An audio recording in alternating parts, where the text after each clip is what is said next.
Hey everyone, we're back. Oh, greetings and salutations. Now we sit here and wait for people to show up.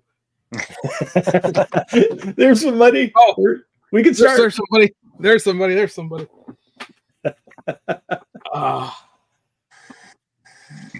So what's up, gentlemen? All right, there's 8 people. All right, guys. So welcome back to the Automotive Podcast. We are here tonight with the usual crew of James Tester and Sean Svensson. And tonight, very special guest down in the bottom right square on Hollywood Squares here. It is Lewis Hicks from Are you part of MAMA itself, the club? I am. I'm also part of the Central Pennsylvania Model Car Club. Okay, so Lewis is down from Maryland and belongs to, the Maryland area. Was it Maryland Area Modelers Association? Automotive. Automotive, yeah. And then, yes, I noticed some of the stuff you had the CPMCC banners underneath of it too. So cool. So we are here, guys, for another episode. We have June kits because we managed to not be able to pull that off last episode. A couple of oddball little new things here and there, and then of course we'll have an interview with Lewis, talk about his modeling style and his award-winning model from the NNL East, and take a small second to be like, go ahead, find yourself another automotive modeling podcast that has 2 NNL award-winning builders on the same podcast. So, take that and smoke it. So already in the comments here, William Wagman saying, hello, Lewis, welcome to the big time. We missed you this weekend. So welcome, Lewis. Lewis has made the big time. If you call this podcast depending on which channel you're watching this on, it could be the smallest time you've ever seen. So, guys, what's been going on, Lewis? What's up in your little, I guess, your model sphere, your modeling world? Really not too much. With us looking for a house right now, it's kind of, I've dialed back a lot. So instead of having 5 or 6 builds going like normal, I've got just a '69 Camaro convertible and a wide body Mustang going. So. Ooh, nice wide body Mustang. Yep, 71, I assume. Yep, the Iceman kit. Oh, okay, nice. Gotcha. So that's popular right now. Several people build one of those. Yep. I've seen several different people posting images of either projects in flight or things they've just recently completed. So yeah, excited to see what Lewis's hit your take on it. It's not going to be anything fancy, I'll tell you that. You say that. I've seen your paintwork. That's one good thing I got going for me. So, so speaking of paintwork, where'd you learn how to paint, Lewis? So, in high school, I went to the Votech for auto body, and then from there, they do what's called a Skills USA competition, which has a regional, national, and international levels. Well, I made it to nationals and placed 7th, which placed me in line for stay in line, but I actually ended up just getting a scholarship to go to a technical college. Mm-hmm. And from there, I started painting because the body shop that I got a job at while I was in school was, you did everything from start to finish. You took the whole car through. Oh, wow. So you were just sand guy. Yeah. So I really didn't have a choice but to learn how to paint. And then, while I was away at college, I'd stepped away from models. So when I got back into it, if I was pulling off good paint jobs on cars, I could do it on models. So nice. Yeah, that's awesome. So you sort of learned on the big scale stuff and then translated to small scale. Yep. This is unfair. This is cheating. So here's the real question. Can you work a spray can? I can. Can you? Okay. I prefer not to. Right. But there are times that, a quick build will get a spray can used, or honestly interiors. I prefer the spray can, but okay. Now, do you paint your models with a great big gun too, or? No, I did a 112-57 with a full size gun, and that was it. Okay. And that was able to atomize enough to get so that it wasn't a big blob of paint. It was. I dialed back the needle on it some, so it wasn't just dumping the clear, but it was actually sprayed with rattle can black from, I think it was Dollar General, and then just cleared with Automotive clear. But it came out really good, actually. I don't even know whatever happened to it when I moved. Huh. Yep. All right, Sean, what's going on in your neck of the woods? Oh, it's summertime, so yeah, I had to scale back a little bit of my model building efforts. We've got several different house projects going on, and I have other activities I do besides build model cars. One of them is musical theater. So I actually got cast in a role for the summer in a production of Bye Bye Birdie. So that's kind of sucking up a lot of my time learning the material and for that. That's awesome. Yeah, I knew you were in a band at one point, so, but theater as well. The multi-talented Sean Spencer. And you're handy. Yeah, and I am handy. Yeah, do a little DIY stuff around the house too. Yeah. So. All right, Mr. Chester, what have we been up to lately? I just finished that clear Mercedes 300 SL for the upscale hobbies build, and just got in the mail the new SP3 from PCY. So that's next project. I am full of the jealousy. That's I keep that one. I am full of jealousy. I have one on the way, but like we were talking about earlier today, it's somewhere between here and there, and yeah, I don't have it yet. You'll get it. Oh, I know I will, but it's not. But fair. yours will have instructions. Mine didn't. I have a pre-production version, so it doesn't have instructions. He sent me a PDF, so I get to zoom in on a tablet to look at the instructions. Well, how much longer you would know, since you're the test guinea pig now for that company? How much longer before we get the next M4? I think it's almost done. Wenben showed me pictures of the box today, so if the artwork's done, then it's got to be really close. I would say, because really the only thing you were getting, different there was going to be the, the decals in a few pieces. Right.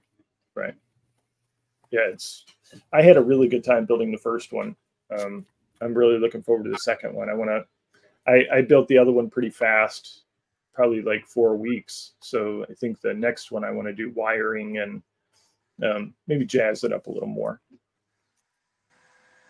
That's an interesting question. I'd love to know what's an average length of time that it takes for you guys to build a model or to complete a model. 3 years. Oh wait, that's just my laziness. If I probably clocked all the time I actually spent, it's probably to get a box stock, no extras, and not something that requires, a month's worth of decaling, like some of the projects that James and I like to play around with. It's probably 40 hours. It's probably, from box to finish, at least 40, maybe closer to 60. It all depends, is it a two-tone paint job? Is it this? Is it that? Is it a curbside Fujimi kit? Is it full detail? This, that, or the other thing? So trying to sort through this paint. This is a great idea because wow, all of a sudden I am high as a kite, guys. Hey. The Mercedes that I just did, I didn't have to paint the body, so I finished that in actually like 2 weeks. But normally I'm about a month to 6 weeks.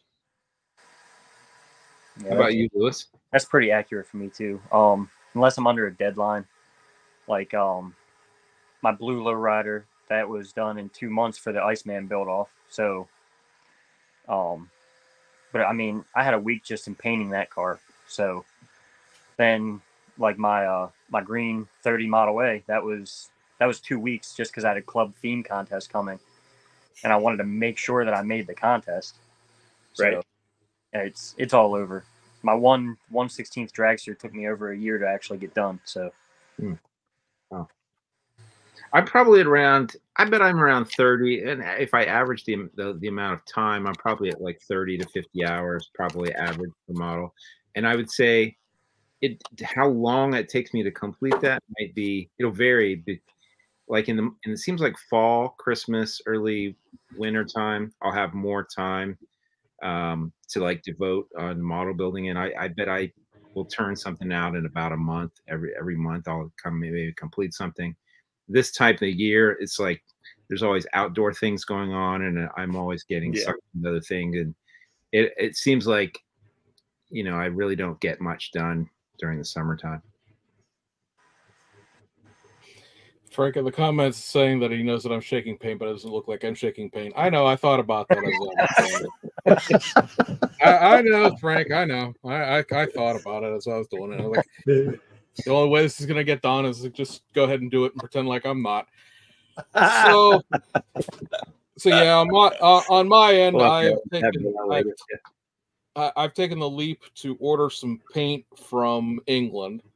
For a lot of folks who follow a lot of the YouTube stuff, Paul Bretland, who runs International Scale Modeler, has started a paint company called Pro Scale Paints.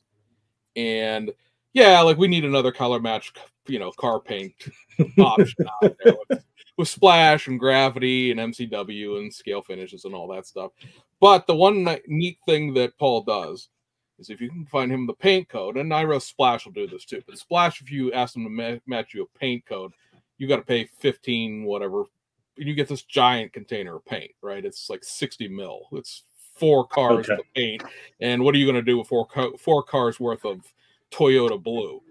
I guess you're painting 4 blue Toyotas, obviously, but you're not going to paint them all in rapid succession like that. So this all got started because Paul will color match your paint, and he sends you just like a 30 mil regular paint bottle full of it, and doesn't upcharge you for it. So it's only $6, which is what the regular paint there costs. And this all got started because Mr. Chester over there was building his clear Mercedes 300 SL, and he was asking me, what was it? You thought they came in like white, silver, red, and black. Like you had a very limited color palette of what the 300 SL was. And the 300 SL, in reality, the coupe didn't get painted in a whole heck of a lot of colors because that didn't exist as long as the convertible did, but it's a luxury car, and you can get painted on almost nearly anything. And so when I went looking around, I found a image, which I probably should have saved so you can see the real picture, but I'm not that smart and think far ahead enough. But I found this blue color that is known as Mercedes Medium Blue Metallic, which I'm not sure how well this is going to actually show up on camera. No, not really. But you get the idea. You get the idea of the hue, though, and it's a very, very greenish blue color. So I grabbed that. I grabbed this a silver for the Audi that I need to get back to working on because they actually asked me if I was bringing it to Madison or not. And then I really wish I could show you this one. It's Ferrari Daytona Narrow Metallic. It's like a black, but it's metallic green color flip to it. Ooh, this is pretty fancy. If I could show pictures of it. But at any rate, that's been what I've been doing. I've been working with him trying to get colors matched, and I have another batch on the way. Has some paint for James in it because he decided he wanted to test the stuff out, and so a new fascination. Yeah, a new paint line to fiddle around with. I painted a spoon with the silver, and I mean it paints like that's always one of the things it's pre-mixed paint. Is it though? But it went through the gun real quick. So who makes that paint again? It's called ProScale Paints. I think it's proscalepaints.uk, or we just look for ProScale Paints, and it'll Google up. And he's got, I don't know, 300-400 colors of paint. Like everybody asked him, like he came up. Wow. He came up and said, "Hey, if you want to have a color, let me know and I'll match it." And so when he matches the color, he just puts it on the website, so you can buy this blue just off the shelf now because once it's mixed, he has the actual computer and stuff to mix the paint that'll to give the whole ratios and everything, and he's actually the one making the paint itself. So yeah, it's a pretty much anything you, if he doesn't have it, which I know now I should put a sponsored tag on the bottom of the video. But yeah, that's been trying to get a few things for a couple of upcoming projects, and like I said, the NNL, the IPMS guy James, Ooh. that's not good. Oh, we lost him. We lost him. Oh, I'm here. That's fun because I lost everybody else, but I was still talking. But yeah, I should do more than like bring him the primer chassis. So We're proud of you, James. You primer the Yeah. chassis. I know. I wanted to test that silver out because obviously I'll 2K the body. I'll fall off that limb and take that leap of 2King, but it's a unibody car, so like the chassis and the interior need to be painted, but they don't need to be 2K shiny. Like, what's it look like underneath just lacquer, clear coat, so that it's because that stuff does dry like dead flat, and that's too flat for what it looked like in real life. So Okay. I've been fiddling with spoons, but hey, at least I actually got the airbrush out and like did something. So ooh, gentlemen. So, being that it's the first of the month podcast here, it is that time to go with if you bought anything. So, Mr. Tester, have you purchased anything?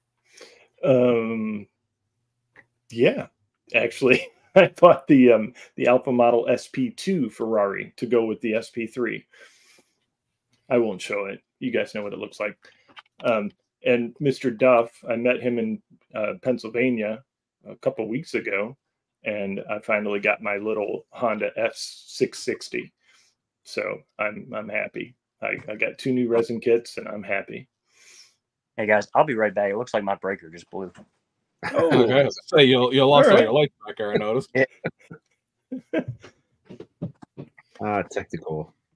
Technical difficulties. So I heard a vacuum going back there. So Yeah, one too many swipes. I have not and bought. there he goes. I haven't bought anything. Not a thing. Not a single thing. Not even a paint or nothing? I have not. No, I have not done anything. Last thing I bought was at the NNL. I really haven't touched models much at all since I came back from I have several different box art projects that I'm kind of working on. So I've been kind of, in the background, kind of trying to get some work done on that. But right. Yeah. Did you finish the wrecker? The wrecker's finished. Okay. I haven't had a chance to take pictures of it, and but I need to take pictures of it and post it on my various social media sites. But yeah, I've taken photographs of it, or I need to take photographs of it to for the box art. But I've been working on a box art illustration and working on the decals, and we just sent off the I think we got final approval for all the Mobius Dodge sedans. So I did the decals for that, the instructions, and I've seen the final box art, and I believe that FCA finally signed off on everything. So that work's been shipped. So, fingers crossed. I think, you'll see maybe by end of the year. Maybe. Still no power at your house, huh, Lewis? It looks like the whole neighborhood's out, so it is what it is. Oh. What do you got? You got nothing better to do, right? I appreciate the fact that he's on a phone, so this doesn't affect his internet connection at all. Yeah, exactly. But your internet connection sucks. That model contest. Yeah, I know.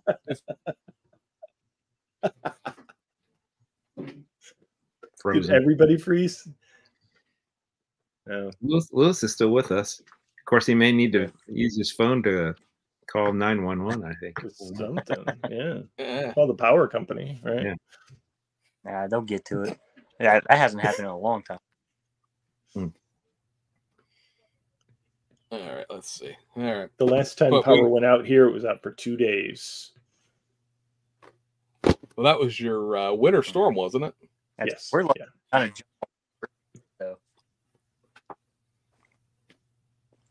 I'm sorry, James. Go ahead. No. I was just gonna say, I'm just thinking like it's a storm. Looking at my radar, it's a stormy out here, but no, it's not. So anyway, James and I went to that model contest that model show, and I picked up the Dodge 330. This sort of just replaces one of the old Ollie's specials that I picked up a while back. It got new decals, and there's just gauge decals and stuff in it, which the original one didn't have. Yeah, right. I did that box art, by the way. Yeah, I figured it looked awful familiar. That was going to be I was going to ask, is this yours? But I forgot. And then I picked up the 67 GTX. Man, I got all the glare in the world there, but yeah. So this, again, I had one of the original 90s kits, and it was like roasted and toasted inside, and so grabbed a new one of those. And then Mr. Tester knows the sojourn of this, because I think I guilt-tripped him into buying one. I got the Alpha Models Gazoo Racing Corolla kit. Hey! Liz's lights came back on. I'm so jealous of that. I want that. Let there be light. Yeah, that Corolla is cool. I would buy one of those. And the reason why James knows about this is because I went through a friend of mine in Canada who got me the Audi A6 wagon. And then I said, can you find me a Corolla? Because Alpha's out of them. I was watching some at B&A World in Australia. They ran out of them. Then now, of course, once like a couple places lose them, everybody goes on a buying frenzy, apparently, and they're never available anywhere after that. And he's like, yeah, sure, I'll find you one. And so he gives me a tracking number for one, and it's coming out of China. Okay, cool, whatever. I don't care where it comes from, as long as it gets here. And this guy in China mailed it to the United States in a padded mailing envelope. No box, just a padded mailing envelope. And so what I got was this bent to hell and back box, which amazingly, after doing the inventory on it, the only thing that broke in here was one of the turn signal stalks off the steering column. So I lucked out, and so did they, because they didn't have to refund the money I paid for it, because I paid a little bit more than it would have cost new. And that's my acquisitions for the last month. One slightly mushed Corolla and a couple of Mopar. Lewis, now you have lights on, you can see what you bought. What did you buy lately? Or have you bought anything lately, I guess I should say. Oh boy, I wasn't prepared for that. You don't have to show, you can just I got a 79, another 79 Camaro kit. I think I have like 6 of them now. The Rebel Street Burner kit, 16 GT3 RS. I've been looking for that since Acme of 2022, and finally a guy in Israel actually had one that shipped it off to me. So that got here, I think, Saturday. But that's about it for me here right now. You said the Alpha Model GT3 RS? Yeah, that's a nice kit. Yeah. Okay. And then that's a hard one to find. Yeah. That's been out of print for a little while. I ended up with I wanted the 992 from Alpha, but couldn't get my hands on one of them, and I found the PZY version. A guy in I think like the UK had it. And there's a shop over there. He had like 3 left, so I jumped on one of them. Yeah, I wish I wouldn't have got the resin bug. But yeah, I was having him thank me earlier because I have been buying Alpha stuff for a while, and then I kept saying, you got to get some of this. You got to get some of this. And now he's like, I'm not spending $100 for a model kit, blah, blah, blah, blah, blah. And then I started doing work for Alpha, got 2 kits, and I was like, oh, these aren't so bad. And then I got a 3rd one, and then I got a 4th one from them. And then I was like, might as well just buy them. So you guys are inspiring me too, because I've never paid any attention to those kits either. And now that I've looked at and watched you build a couple of them, I'm like, man, these are pretty nice.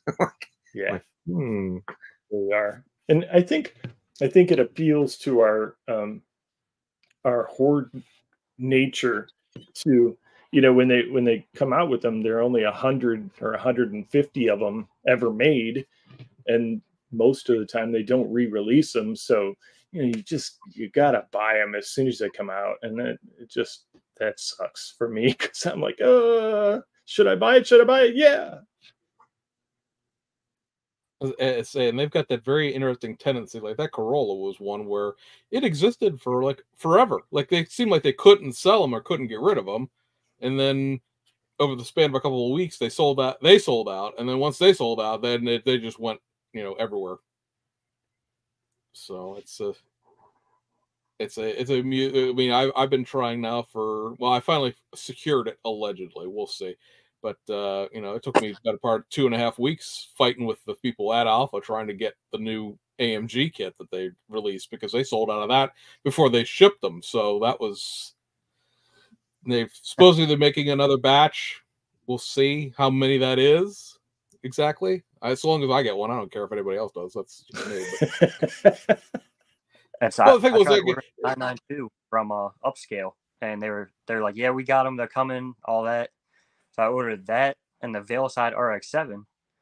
Well, they got their shipment in, and the 992s were not there. And Alpha said they weren't reproducing. So I ended up with the F90 Ferrari and the Veilside RX-7. Okay. And then on the hunt, I went 992.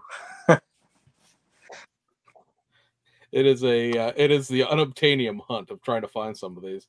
It's like there's the 911 Carrera and the 992 RS, because I have the PZY RS or the GT3. I have the PZY GT3 RS, but those two 992 Porsches, they're gone. You'll never find one. And I've asked everybody I can think of if they have one, and everybody's like, nope, don't know anything about that. And the guys over there are like, well, there's not enough interest in them. I'm like, I think if you surveyed, you'd find that you could do a run of 25 and sell them all and not have to worry about having anything left over. But I don't know what their minimums are on getting their PE made and their decals printed and all that stuff. Probably 100. Probably, but I think they could probably. Here's a side conversation I didn't even see coming. If they're going to do 100-piece things or 200-piece things, because if they're going to send them out to vendors and have their direct sales, and they want that company, just that division of the company, to be more popular than it already is, that count's going to have to go up. They can't just release 100 pieces of something to an increasingly larger audience and assume that fistfights in the parking lot aren't going to take place, because they said on there, we have 15 of these left, and I contacted the guy that I know there, and I said, get me one. He's like, we're out. I'm like, what do you mean you're out? You just posted this morning. I said, you have 15. I'm like, well, we sold them all. So, I'll let you know when we get them back in. I'll let you know when we got them back in. Well, I mean, when PZY did the Lamborghinis, I mean, we both ordered one the day they released, and they were half gone 4 hours into the morning. So, yeah, I believe it. There's something crazy. It's like, the harder it is to get something, the more you want it. I don't know why that is. Yes. That is a rule of life. The thing you want most, the thing you can't have. Yeah, and you don't want it until all of a sudden you can't have it. And you're like, damn, I wish I bought that. I really want it now. At all the time in the world, you could have done something. Yeah. Well, it's very easy to do I'll pick it up later, and then later doesn't ever happen, because that's what the Corolla. Like, I have the Yaris, the GR Yaris, the PZY did as their first kit. That'll be interesting to see what that ends up being, because that's pretty rough around the edges. And then Tamiya did the GR86 GT, whatever the heck you want to call that's the little BRZ boxer twin. And then of course there's the Supra that's a GR. Well, this Corolla became the thing I needed for a nice little four Gazoo Racing collection there. And guess what? They don't make those anymore. We can't find any. 18 of them sitting on the website forever, and then all of a sudden they're gone. So it is what it is, I guess. So Sean was just mentioning these, and I actually happen to have the box art for them. And they are the upcoming Mobius kits. I believe, from what I understand, looking at Model Roundup, that this is actually supposed to be the first thing that's going to actually show up, and it's supposed to come out in July. So maybe that's the Mercury one, yeah. Right. So this is the Canuckia version of the Ford pickup truck. I know our friends up north of the border there are going to be just absolutely beside themselves thrilled with it. I did see somebody ask why they didn't do this in a short bed, and I pointed out that the grill, the hood, and the tailgate, and along the fender badging are the things that are different. And if you really want to short bed bad enough, you're gonna kit bash it. You know, Yep. like who doesn't have 82 of these Ford trucks at this point? There's just some extra parts, but that's cool. I like the idea. I believe I've talked to a bunch of different people now that have been, you know, in the hobby forever, and we've all come to the conclusion that this is the literal first Canadian like model, the kit that's ever been made of a vehicle that's specifically sold up there. So cool. And then we've seen that one before because Mr. Svensson has shown that off, the ultra wheelbase Dave Strickler car. And then now we're going to have the A990 super stock version of the 65 Dodge. Parked in a rickety garage. Parked, right? say parked outside of a little rickety garage area action there. And then the Coronet sedan with the different stock front grille there with the 4 headlights. So. Yeah, I believe the Coronet sedan has a different engine in it too. It does not get the Hemi; it gets the wedge motor, 426 wedge. Yep. Okay. Yeah, it's gonna and it won't. They're gonna flow after the Plymouth. Yeah, I didn't have anything to do with either of those box art on those two stands, but I did do the decals for both of those. Okay. They're similar. The A990 has obviously the engine decals that are correct for the 426 Hemi car, and it's got a few little extra kind of tidbits in it. Okay. Oh, Sean, Easter eggs. Yes. Got a picture of it, Sean? Not handy. Not handy. Yeah. One of the cool things I did find, I put a fun little bit in the A990 car. So online, I'd found a restored car, and it had, I don't know if it was replica or it was original. I guess there was a license plate that was like Chrysler Engineering.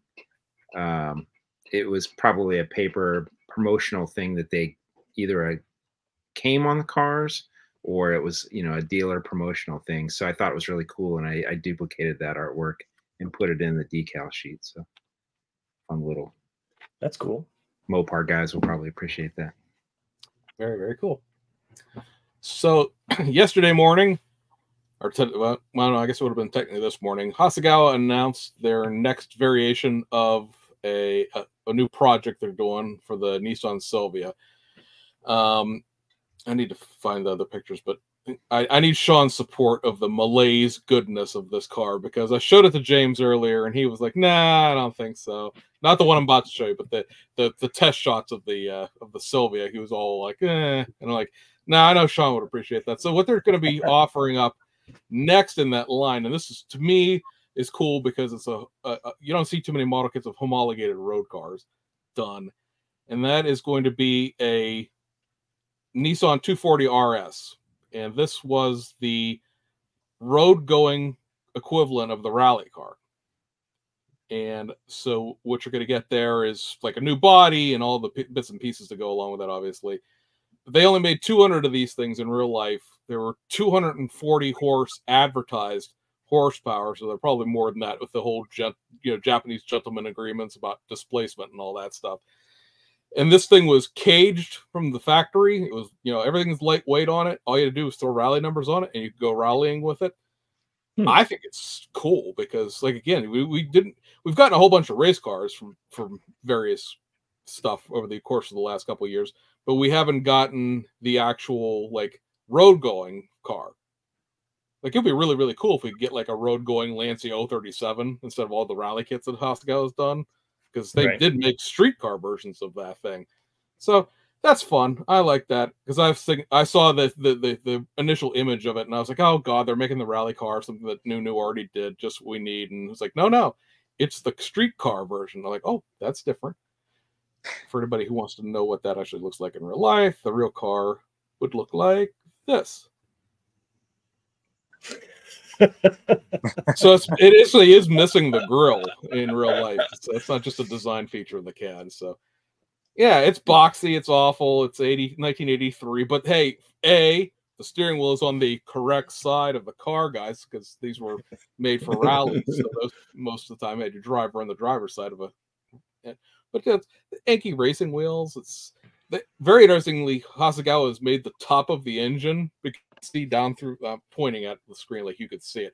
You can see through these louvers on the car. So they've made like the cam cover and the top of the water pump and stuff like that, so you could see the top of the engine through it, which is an amusing turn of events. But at the same time, it's like just put the engine in it and be done with it. But it's very easy to spend Mr. Hasegawa's money, I suppose. That's asking. Yeah, guys, that does nothing for me.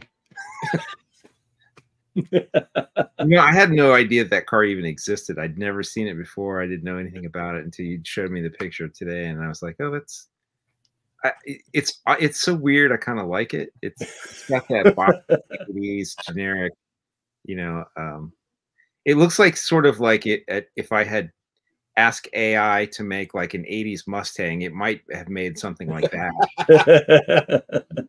It's cool for its era.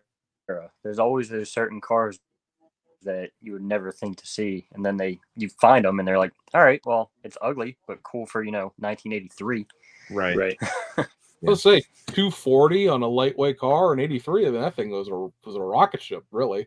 Yeah, those cars were light. I mean, they didn't, especially that one. Probably pretty impressive. Yeah, though I agree with you. It is going to chat GPT and being like, give me an '82 Mustang 2 with over fenders. There you go. How about that? All right, Lewis, feel free to contribute your opinions as we go through these, but we got to go through the June kits here real quick, and then we'll get to putting you on the hot seat for finding out all you here. But we'll pause after each little introduction here, and you can yay, nay, or roll your eyes, which will be a lot of what you see on the top left screen there. A lot of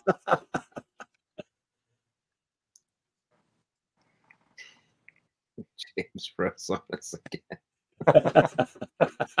Volkswagen minivan with graphics on it. It is the and following along with Hasegawa's, we got to put as many words on the box as possible motif. This is the a Timmy Boken series Yatter Manny Volkswagen Type 2 delivery van Borenbo.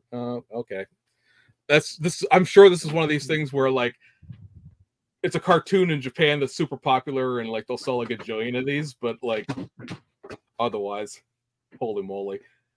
Can you zoom in on that? It looks as though to the right a little bit. Is that a rocket? What is coming out of his tail end there? I think it's it appears to be some sort of exhaust system for this 3-person bicycle that they're rocking and rolling. I do appreciate that neither one of these guys are wearing tops that fit though, because we got a little skin here and here. And then is she wearing pants? I'm not sure, but yeah. Good stuff. That was too and that's far. A children's cartoon. Oh, okay. I see. She's got thigh highs and like a spandex onesie on. That's what that's showing. Perfect for riding bikes. Good. So yeah, I again, I'm sure that means something to somebody, and I do appreciate every time they one of these. It's a palette for our decals paint scheme things, but I don't. But yeah, there it is. Fujimi is going to be repackaging their Nissan. This would be a SIL 80 because it's a S13 front end bolted onto a 180 SX back end. This has the new easy alignment system chassis, so for the first time in forever, it's not going to have the generic Nissan chassis that are underneath a bunch of these things. And you get the whole shtick where the wheels not only turn, they also go side to side and front to back, so they got camber as well as wheel height on them. It's not a bad kit as far as the SIL 80 goes. It was done in the 2000s era, so it's a halfway decent kit. It's a bucket interior and that, but it's okay. It's probably I think it's the only SIL 80 technically on the market. So if you're into that whole concept of a car, there's a guy who lives probably about 20 miles away from here, has a collection of JDM, and he has a Sil 80 that he made himself by importing the front end of a Sylvia here. Wow. So that's kind of fun, but is what it is otherwise. It's one of the things, like Fujimi's stuff sometimes is toy-like, and having a car that you can action pose really doesn't help that sales pitch at all. So that's an option. Continuing with the Fujimi goodness, you have this, which is a Suzuki Alto. This kit, as it exists, is a snap-tight kit. Let's see if I can zoom. Oh, I guess right. I can't zoom in on this, and I bet you this will crash my screen because I kept crashing it in practice. But at any rate, this is a Super Takio, the endurance series that is very much factory based. This is a real car. It's one of those Japanese things. Yeah, I mean, it does have a roll cage. It does have a roll cage. This really was a real car. It is like 9 and 10 on it, so it is both team cars. So if you could do the research to figure out, like in 1980, whatever this was when this ran, if it did any good, but yeah, there's that. It's tiny. Yeah, it did. It crashed my share. I thought it would. Every time I tried to go through these to think about what I was going to say about them, that would just sit there and be like, nope, you can't go past that picture. I don't know what about that picture doesn't like. But anyway, so back to Fujimi still. They're reissuing this is an R31 Nissan Skyline GTSR. It's the race car, obviously, in the Rico livery. I do appreciate whatever cartoon neat Ford Sierra this is supposed to be in the background, because that's what this is. This is an RS 300 or 500 back here. Yeah, okay, sure it is. And as we were showing in our little pre-show meeting, this god-awful assemblage of parts that's being put in this box, because these wheels are they're very clearly not these wheels at all by any stretch of the imagination. There's no roll cage in it except for the little 2-pointer that goes in the hoop. A hoop and some stanchions. You've got a luxury interior. You've got a sporty interior. Yeah. Awesome. That chassis, though. Woo. Oh yeah, this thing with this actually still has the slider in it to turn it on and off, and catalytic converter. That's what you need in your race car. Yeah, so it got a whole full exhaust system here, and then over here on this tree, you still got the battery case and the motor carriage for it. So, if these are like the regular Fujimi kits, you'll have to put these in the kit in order to hold the suspension together. So that's always an awesome part of this too. And there's also 2 street exhausts, this one and this one. So like, there's no side exit exhaust system for this. And then you've got that, my personal favorite, the tongue depressor steering component thing here, where it's just a paint stirrer with 2 holes in the end of it, and it's ribbed. It's ribbed for your pleasure, exactly. For anybody who doesn't keep track, Hasegawa makes the exact same thing in their R31 lineup. There's literally no excuse to buy this whatsoever, but for people who are brave, I guess that's coming out. And then, speaking of things to build if you're brave and a Fujimi fan, you have this Toyota Crown Royal Saloon. This would have been like an 88 or 87, I believe. And I mean, it's got this jazzy antenna thing going on here. We're getting Radio Free America from the Philippines with this antenna, I'm guessing. Looks like you're jousting. Yeah, and I will draw your attention to this thing here, because I know that Tester knows what this means, this ribbed side stuff. I say, okay, cool. It's a very 80s piece, right? This is 80s aero. It's 80s. Everything's 80s. And then you get into the parts breakdown, which, yeah, folks, it does have that exact same chassis, just in a different color. So pay no attention to the difference between a 2-door and a 4-door. But these wheels, they're not the same wheels. The other ones were 3 spokes. These are 3 spokes, exactly. These are, well, technically 6 spokes, because they're 3-spoke twists, and then the actual wheels that are coming this thing are 4-spoke Ranger Splash wheels. I don't understand. I don't understand how you could advertise something and then not even have the right wheels in the box. And here's your chewing gum here to make your high society door finish. So that makes another comeback this month. And yeah, like the last one, here's the carriage for the engine, the battery box, and I so badly wish. And I mean, this is a serious, sincere thing. Anybody who knows me knows I collect 4-door Toyotas. I have a whole collection of Lexuses and Crowns and everything like that. And that's another like lifetime achievement award project would build all of those 4-door Toyotas. I would so badly love to have a good, decent 80s Crown because Aoshima's is motorized too. This, I don't understand who buys these things from Fujimi, but I think they're probably like $10 in Japan. So probably they gotta be. But anyway, moving on. Hasegawa is releasing the 1993 naturally aspirated version of their 300ZX, new NA front bumper, and the new rear end, new headlights, new spoiler.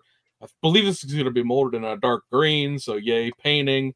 And yeah, I mean, I'm for that one because it'll be the first honest to God late spec 300ZX that ever has existed out of the Z32. So I like how you say it's got the naturally aspirated engine bumper. Well, there's no actual engine in this, so this bumper is specific to the non-turbo cars, so that is what that qualifies as. I don't know any other way to describe that. I mean, that's literally, if you translate it, this is what this right here says. It has front bumper of naturally aspirated type. So yeah, it's a naturally aspirated front bumper. Maybe they'll put that on the box. Has bumper of naturally aspirated motor type. I don't make the flyers. I just read them. Okay, so more anime goodness out of Hasegawa. This ties into the 40th anniversary of the Yokoshiro Megadoc Animation Festival here. This is the 1600 Celica that you would get out of Hasegawa under any other normal circumstances, except with the apparent rookie driver symbol on the roof. Does have new 3D printed side mirrors, so that kind of a little bit matches the cartoon. So 3D again, Hasegawa 3D printing in a commercial kit. Always appreciate that. I can't, unless you really, really want these mirrors. There's no real reason to buy this unless you're really, really into the animation. 1991 Japanese Touring Car Championship Wed Sport Levin.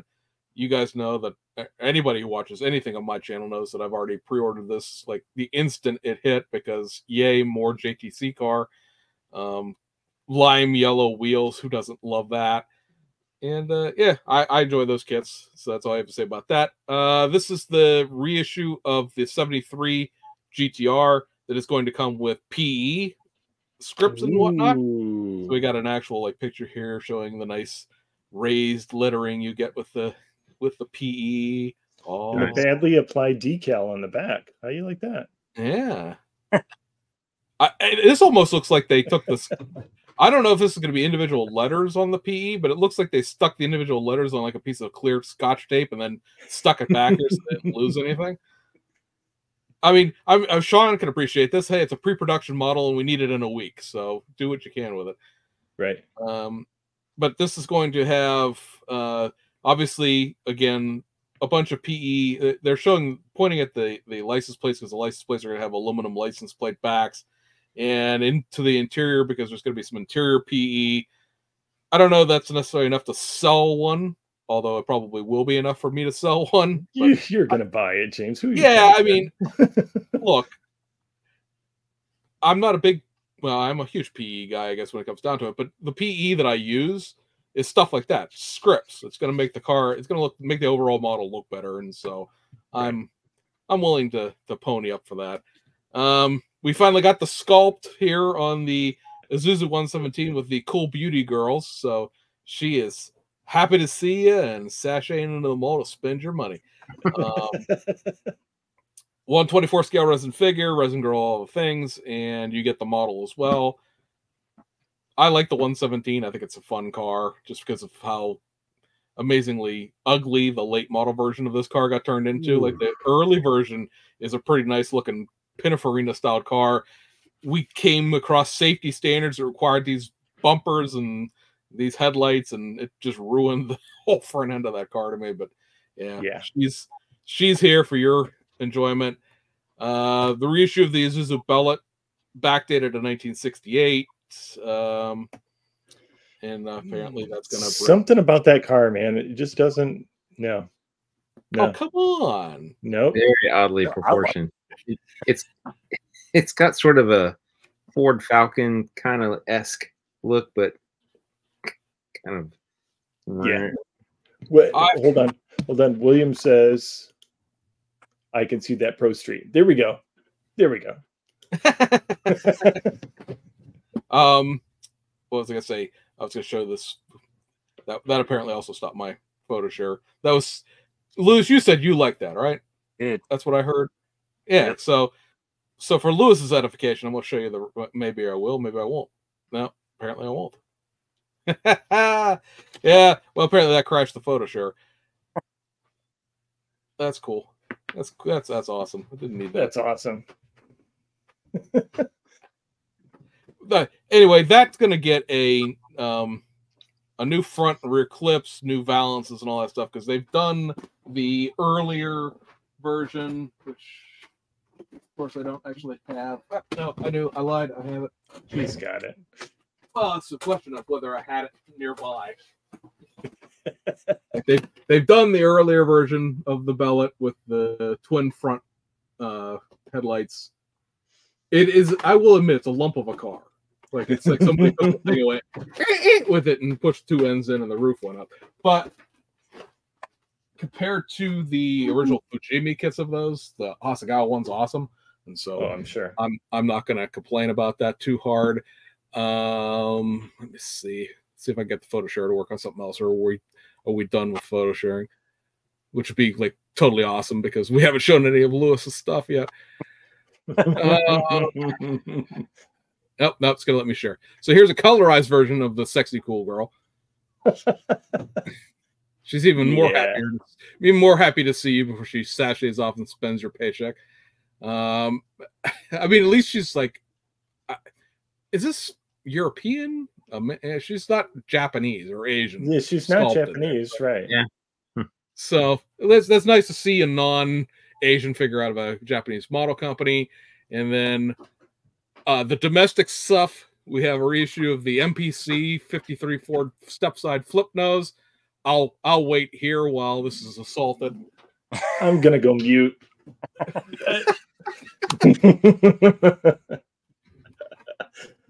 Yeah. I don't Not need for one. me. No, I don't need it. But it's got patented tires and slicks. It's got expanded decal sheet with colorful options. No. I built this one in the 90s when it was done in that aqua box art for the AMT Ertl boxing. And I will piss off everyone in the comments section over the age of like 55 here when I say this is one of the unmitigatedly worst models that MPC ever made. There's no way to make that flip nose functional without like actually making like metal parts for it. That is not a thing that works in real life in plastic. The last one I did, I glued it shut and opened the hood itself.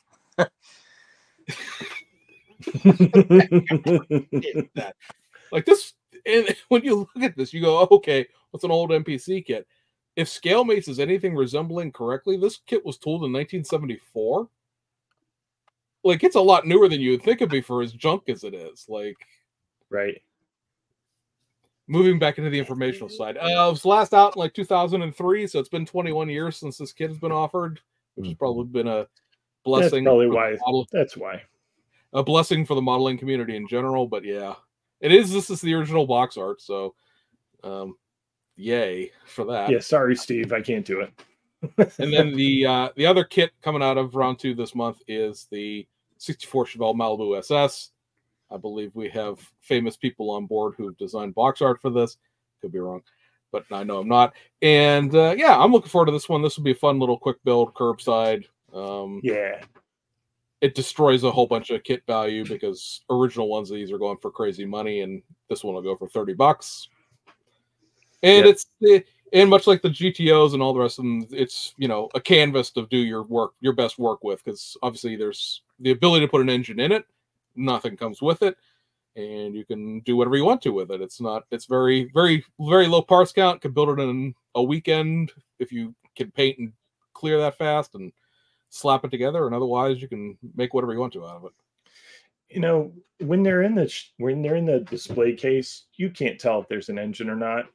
It's going to look perfect. Yep. Right there in my case. That's how I build 90% of all my models. So yeah, I'm excited. I will get several of these. Well, so I'll grab one. I'll grab one just because it'll look great on the shelf beside the original 65 Chevelle Z16 that I've had since it came out that I've never built. So it'll be good. Lewis, you buying that? Yeah, I will. But mine's a different reason. That I want to prove to all the older guys that are bitching about it not having an engine that, you know, us younger generation can't afford the original kit. So I'm going to build it and do my best with it and prove that you can make it into a very nice build. There you go. I like there you go. We could just put that on a loop and make a t-shirt out of that. Last three things here real quick. So over SJR, the Salvinos folks, you get a beer sponsor in modern day. Never thought that life of me I'd see this. So Ross Chastain's Busch Light car. There will be a thing on in here. You notice you have to be 21 years or older to buy this model compared to the 18 that you normally have to be to buy one of the things. That legitimately is a legal thing. You had to throw that on there. But yeah, it's a cool livery. It'll be a wrap, obviously, because of the way the livery is printed on there. You get Kyle Larson's Valvoline car. This is a shtick now. I think this is the fourth or third Kyle Larson Valvoline car. Where every year we're going to get this, I guess. Yay. This one's the least offensive of the last several years. And then something that's actually pretty cool. I like this. This gets me in my childhood feels, because this would have been I've been 10 when this was going on. This would have been right in my prime NASCAR watching time personally. So it's the old monogram kit as far as the origins here, but it's Davey Allison's car. It's, to me, like I said, I watched this. This is Davey Allison. This is Dale Earnhardt. This is that era of NASCAR to me, and so I'll be happy to compared to some of the crap that they've thrown out in the vintage kit collection that I sell as soon as I get it. This will be one I'll keep. Why do you have to be 18 to have that one? I think just put 18 or older on there. It's the whole, this is not a toy thing that gets put on a lot of model kits. So, but they had to put the 21 or older on the beer one. Could you imagine being 16 and say, damn, I can't wait. Can't wait till I turn 18. Is there really a hobby store that's like, I'm sorry, you can't buy that? You got an ID? Yeah. I'm sure one. Probably. I was looking at the comments there. Craig from Craig's Corner saying never noticed the 21 or older thing. It's only ever been on the one. I don't think it was on the earlier kits. Yeah, because I'm sitting here looking. I've got the Busch Junior Johnson cars, and they say 18 or older. So okay. I think that's because at the time in those older cars you're licensing the driver, not the actual team, and in modern era they're like, hey, wait, kids might pick that up and start drinking cow piss light and bad beer, right? I was gonna say it's not a fine bourbon, guys. Calm down. So yeah, there's your June kits that we know about. So yay. Let's see some of Lewis's work. Oh boy. Some of Lewis's work. All right, so Mr. Lewis Hicks, our special guest this episode. We met him. Well, I didn't meet him, but he was at NNL East. And part of NNL East, we put out business cards that said, if we like your model, we'd like to talk to you. Lewis was good enough that he actually contacted me back. I heard from several people, so it's not like that one guy. What do you want to know? Yeah, exactly. But I say Lewis was right on it. He was one of the first people that got back to me about that. And so at the NNL East, I'm mumbling because I'm trying to find a picture. He had this hot rod on display. And this, Lewis, why don't you just tell me what I'm looking at here? I know there's a whole bunch of 3D printed parts and stuff involved here, so go ahead and describe your build. So that was the new release of the Revell 30 Model A. That was our December club theme contest, and I had a Jimmy Flintstone chopped body for it. Meanwhile, test fitting it, I ended up cracking it, and it became wall art at that point. But so I decided to take the kit body. That was my first attempt at chopping a top. From there, it got the Iceman Collections flathead, and then 3D scale parts, wheels, tires, and exhaust manifolds. Everything else is out of the box. Just bent up the fuel lines to make them as clean as I possibly could, and then it was painted with nail polish, and that build was done in 2.5 weeks, I think it was. Wow. That's so nice. It's amazing. What inspired you to build it?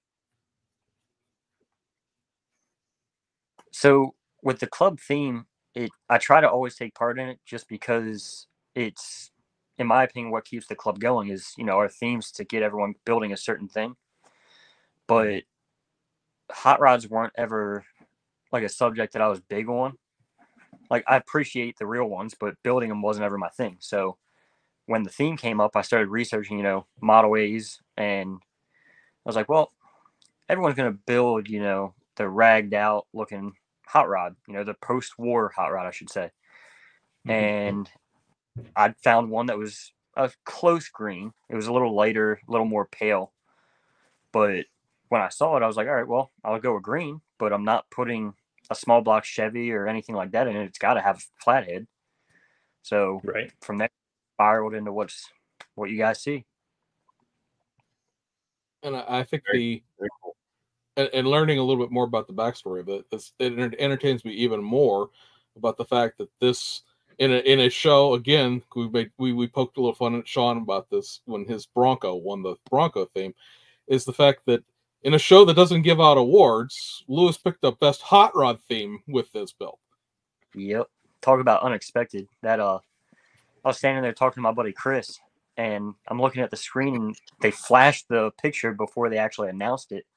And I went, holy shit. Awesome.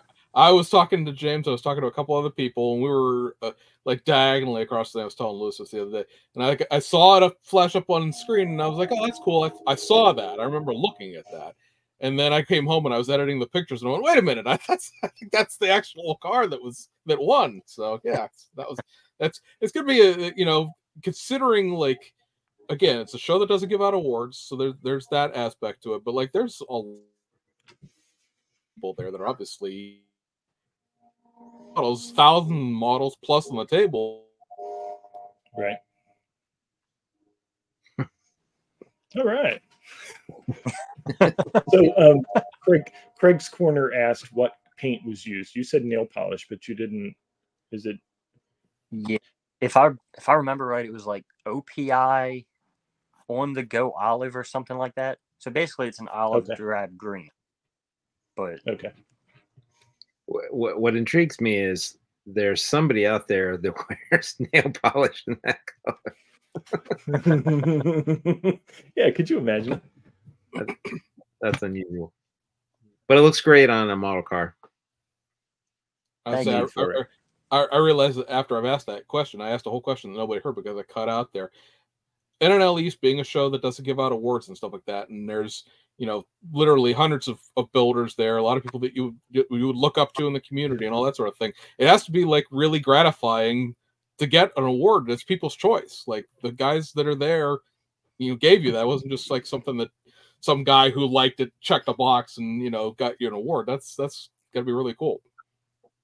Yeah, it's honestly it's crazy because I went into NNL East honestly my first time there, and it by no means did I expect to win. Personally, I thought that Ryan Kaiser with that white and red 300 should have won. That car was gorgeous, but I mean, can't really, any given Saturday. like I try to tell everyone, I don't get to like, Right. but yeah, it was. Obviously, that resonated with the crowd, and people really enjoyed. People's choice. Yeah. I'll say, I mean, you consider the amount of things that were there, I gave you a business card. I only put business cards on like one hot rod, and that was it. So it obviously resonated with the schmuck like me who just builds mostly Japanese stuff and race cars. So for anybody who's wondering, I think I put a business card on his thing too. He never got back to me. I think this is the model you're talking about, right? As far as the Chrysler 300 goes. Yep, that's his name's Ryan Kaiser. It went away again. I I really got to stop. I said they've edited something within the software, and now it's even more annoying to use in like real time. But let's put that back up there. There we go. Yeah, that's really cool. I saw him build that on Instagram. I need to just reach out to him about it because I threw a business card on that too because it's really nice. Yeah. But yeah, be that as it may. Let's say, be that as it may, the crowd went wild for your stuff. So tell me a little bit about yourself, Lewis. How did you get started in this? And because everybody in these comments here gave me a ration of crap. Hey, Lewis on, he's this young prodigy, and made me think you're like 19 years old, but you're not. So yeah, that's not the case. But I started when I was 5. My stepdad at the time saw the interest in cars and kind of just brought home. So testers made these 1/43rd scale, like they did like a 49 Merc that was black with flames. They did like a Viper, stuff like that. And I remember doing the 49 Merc, and from there he handed me it was a Viper kit, a skill level 2, when they were still just 1 through 3. And maybe a week into it, I got glue on the windshield, threw it out, grabbed the General Lee kit. So the General Lee kit was the first kit I actually finished. And by that point, we had moved from Maryland to Pennsylvania. Well, with where my stepdad worked at the time, he had met a guy who had a model collection. So meeting that guy, his name's George Johnson. He's in the Central Pennsylvania Model Car Club. Well, he offered to take me to the model club. So I went, ended up, I joined at the age of like 6 or 7. Wow. And this is where everything kind of took a turn because I was completely content building the way that I was until I was surrounded by guys like Marcus Cruz and Bill Geary. Like I had to progress at that point, so funny enough, the first model club meeting I ever went to, being 6 or 7 years old, I walked over and picked up someone's Pro Mod 57 Chevy, and Cruz was the first one. He's like, "Hey man, is that yours?" I'm like, "No." He's like, "You can't be picking that stuff up." But yeah, so growing up around those guys, A, they were always there if I had questions, and B, it pushed me. I was 13 years old competing with adults because there was no junior class. So right. I jumped in with just kept going, and I remember the Mama show was one that I chased winning forever in the junior class because that was the show that you would get, 20 junior entries. And the last year as a junior, I finally won. So I left. That was one of the last shows I went to before college too. So I left from there and kind of just put the hobby aside. Well, then I got out of college, started making decent money, and could buy all of the kits that I wanted growing up that I couldn't afford. and so about 3 years, I just bought kits nonstop. Well, then I jumped back into building, and I built it was an orange Duster with a vinyl top. That was my first build officially back. Well, I went to the Central Pennsylvania Model Car Club, and they do the monthly contests. So I took that and an old build that I had done and ended up winning first and second, which put me in like the first place for points. And they were like, "Well, congrats, you came back." I'm like, "Yeah, I'm coming for that win this year."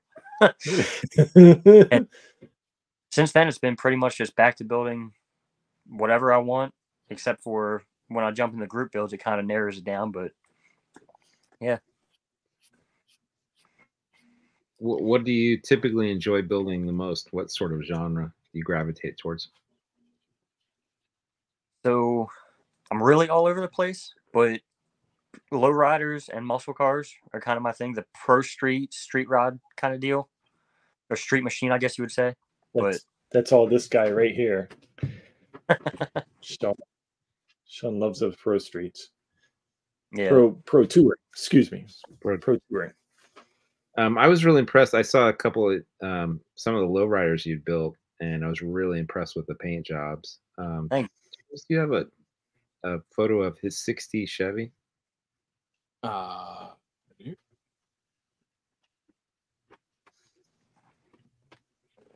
That's a really, really cool looking paint job and really cool build. Thank you. Wow. I remember, kind of staring at this at NNL and kind of really just kind of checking out the. How did you achieve that effect on the roof? So, I took what I did on like one-to-one scale motorcycles and lowriders. So once you find the center line on the top there, you can use different widths of tape to kind of measure out from the center to make everything symmetrical. Well, then if you lay out all of those silver stripes in a certain series so that you can backshade and everything as you untape, you lay it all out, and then all of the designs are they're fingernail stencils from like nail salons. Oh, okay. You lay them down there over your silver base, blow some black through it real lightly, peel them back. You've got your pattern, and then you can come back with the candy blue or purple or whatever. And, however many coats you put on is how dark you're going to get. So you just work through different shades. And then as you're peeling back the silver stripes and all, you can go back and do your highlights on, where you want these lines to duck under and all that kind of stuff. That is so cool. Thank you. I do decals, and I do pretty much single color cars. That's cool to me. That's very, very cool.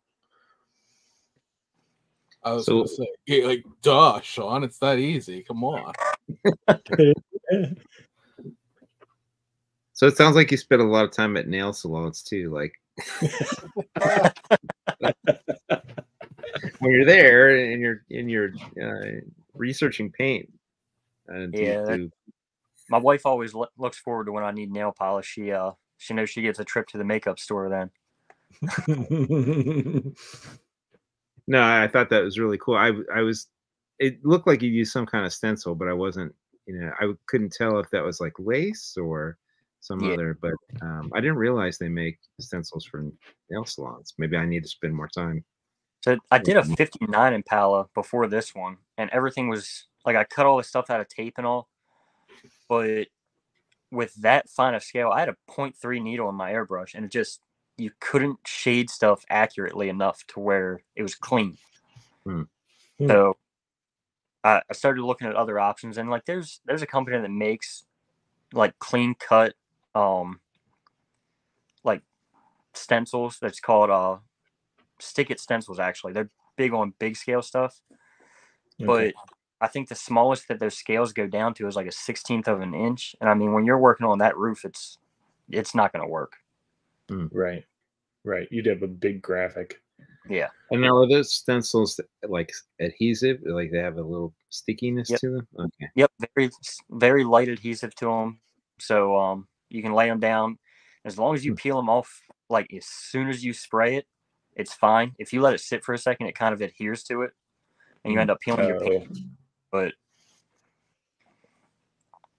now, is there something in the pearl here? Because like in this picture, that silver has a gold tint. Is this just lighting on this, or is there actually a little flip to it? All lighting. It's that picture I believe was taken at the Mama show. That's in an old fire hall, so not the greatest lighting. So there's one more picture of it in here in this stuff you gave me. Let me see. So I blanked out when you were genre. You said street machine and stuff like that. Yeah, so this would be good because this is a side shot. We've seen like two overheads. Here's something that's a little more side on, gives a little bit better view of the undercarriage and everything like that. So very nice. The street machine. Oh, we have a solution for that. So tell me about, as I sit here and struggle to get this thing to work, this Nova that you have here. This is quite the street machine. Actually, more of a pro stock. So I don't know if you guys know about it, but the Cruise in Ocean City show down in Ocean City, Maryland, is a big hot rod show twice a year. And I saw a Nova down there that was very similar to that. And I've always loved vinyl tops. But I set out to build, pretty much a replica of that car. And I rushed it for Acme of 2022.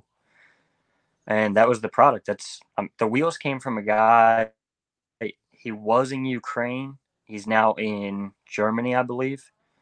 But the engine was from Iceman. Outside of that, that's box stock. I made the parachute, and I used Marcus Cruz's method for the vinyl top. Yeah, that looks right. Yeah, it looks very convincing. I sold that car about 3 weeks after building it. Oh, really? Yep. I had a guy I respect a lot. Honestly, I did not like him when I met him the first time. He was very arrogant, in my opinion, but he kind of changed his tune towards some people. So he ended up wanting that. He wanted my Camaro, and I told him no. But he asked about that one, and I gave him a really good price on it, and he jumped on it. So I'm glad that it went to a good home instead of, I've had some of my cars ripped apart for slot car bodies. So, oh, yeah, that's a nice.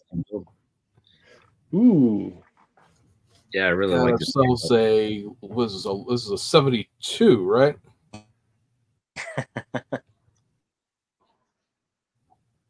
So based on the grill, right? It's a 72. I like that. That's a cool style. I think it's 70. It might be the 70 kit. Yeah, I think it's a 70. Yeah, it might be.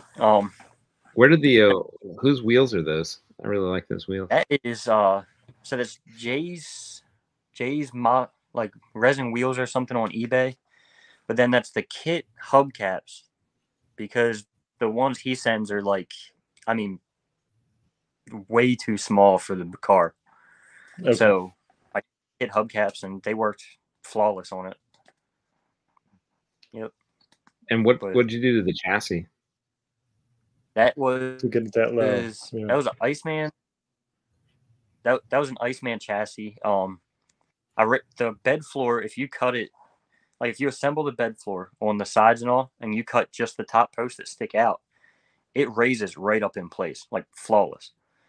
So I just had to cut out like in the square hole in that truck for the frame rails to come up and through, and you see the rear suspension and everything. And then the Iceman chassis just needed little studs put on it so that everything would sit where it was supposed to. But then on that kit, I also took and cut out the wheel wells in the engine bay and modified them so that the wheels would tuck up like they were supposed to. And that had a Coyote engine in it also. Yeah, I really like this one. I like how you chose to go with a white trim on the grill and sort of a color wise it's really appealing. Yeah, very cool. I sold that one too. You sold it too? I did. Yep. You gotta keep some of these builds, Lewis.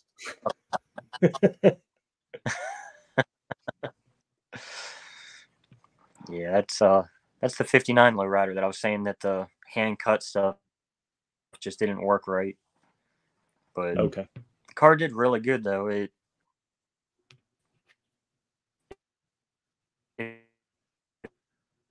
won Maybe his phone's dying. just about everything up until Acme of 2022. Wow. At least all the shows I go to, the Timber Show, the Mama's Club, all that. So here's a fun one. It's a Studebaker Lark. Is that an original kit? It looks like a Johan kit.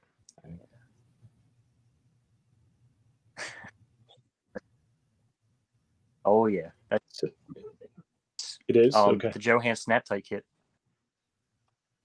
Yeah, it's, I mean, as basic as it got. I built it and then gave it to my granddad, actually, because he's the one that got me into Studebakers. Very cool. Nice. Well, this one I really liked a lot. I thought this one was super cool when I saw a photo of it. So that's the orange That is the duster you one- were talking about? Yep, that's the one I got back into modeling with. Yep, that's You know, I would like to claim that this is unfair to be the first model back into building.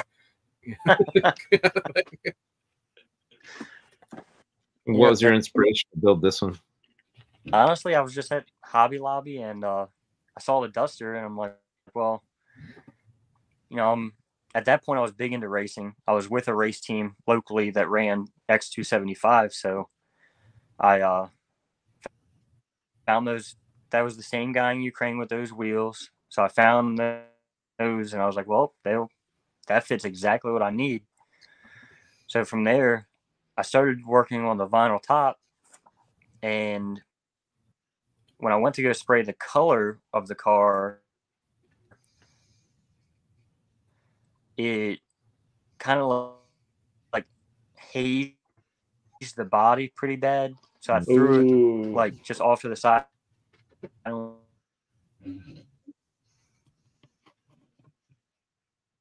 Sit for a month or so. I came back and wet sanded it and hit it again with the color. So I shoot off the back, and then I ended up gluing the hood shut because I never ended up finishing the engine that was in it. It was a twin turbo LS in there.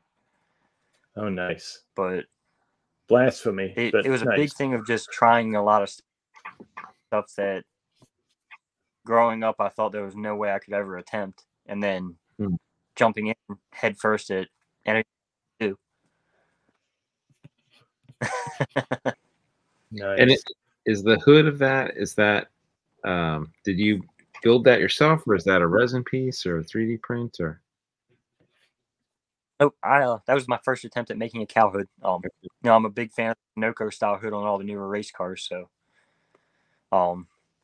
yeah, that was my first hit at that and the wing, actually. Nice. I think the design of that really flows well with that body. Thank you. Yeah, so fun story about that color. There's a paint company out of Virginia called Tamco, and when I was doing 1-to-1 scale cars, I was doing a lot of their product. Actually, there's I think 3 cars that I did on their website still, but that color was like sent out to only certain people as like a tester. And I originally wanted that car like a pearl yellow, but I couldn't find any yellows that fit the bill correctly with like the size of the metal and all. So I tested that color and I'm like, yeah, that'll do. So Lewis, you told the story before we got started, and I asked, where did you learn how to paint so well? Please tell our 33 people who are watching the show. I did 1-to-1 scale paint for 10 years. So, you know, from high school, I was just doing auto body, went to college. And while I was in college, got a job doing auto body, but you had to do the whole car from start to finish. So car would come in, hit, you'd have to tear it apart, write the supplement to make sure that all the parts got delivered, do the body work, prime it, paint it, and buff it if you needed to. So it's kind of an all-in-one deal. And from there, it just kind of grew on. I left that shop, which honestly was a low-quality shop, went to a very high-end shop, worked on like Adam Levine's Ferrari and stuff like that. Wow. Oh, wow. When I quit doing body work and paint for like a living, I got a call from a friend to go just help him at his shop. And that kind of led into like the metal flake lowriders and custom painted motorcycles and stuff like that. But from there, it's, it translates pretty easily to models as long as you find a primer that will not mess the plastic up and will withstand the urethane that you're getting ready to put on it. What's your favorite primer to use? I like the U-Pole primer. It's an automotive primer, but it's like $110 for a gallon kit, which will last, forever. But Right.